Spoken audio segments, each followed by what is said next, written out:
السلام علیکم ورحمۃ اللہ وبرکاتہ۔ بسم اللہ والصلاۃ والسلام علی رسول اللہ، اما بعد۔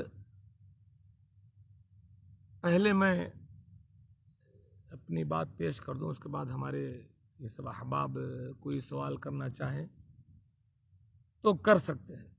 میں عقیدے کے تعلق سے کچھ غلطیاں جو پھیلی ہوئی ہیں سوشل میڈیا پر، میں دیکھ رہا ہوں بہت سارے لوگ فیس بک پر، ٹویٹر پر اور جہاں تہاں سب شیئر کرتے رہتے ہیں۔ ایک چیز جو ان دنوں میں بہت زیادہ دیکھ رہا تھا، اصل میں شیعہ اس وقت بہت زوروں پر دکھ رہے ہیں، تو وہ بہت زیادہ غلط قسم کی حدیثیں پرچار کر رہے ہیں اور ہمارے بہت سارے اہل سنت اس کا شکار ہیں۔ اس میں ایک حدیث ہے کہ انا مدینۃ العلم وعلی بابھا، کہ اللہ کے نبی صلی اللہ علیہ وسلم نے فرمایا میں علم کا شہر ہوں اور علی اس کا دروازہ ہے۔ یہ ایک حدیث بڑے زور شور کے ساتھ بیان کی جا رہی ہے اور اس کے بل پر لوگوں کو رافضیت اور شیعت کی طرف دعوت دی جا رہی ہے، جبکہ سچی بات یہ ہے، میں آپ کو بتا دوں کہ یہ حدیث نہ صرف ضعیف اور منکر ہے، یہ حدیث بے اصل ہے، باطل ہے۔ محققین کے نزدیک یہ حدیث گڑھی ہوئی حدیث ہے۔ آپ کو بیوقوف بنایا جائے گا سوشل میڈیا پہ، آپ سنتے ارے یار ایسی حدیث ہے کیا؟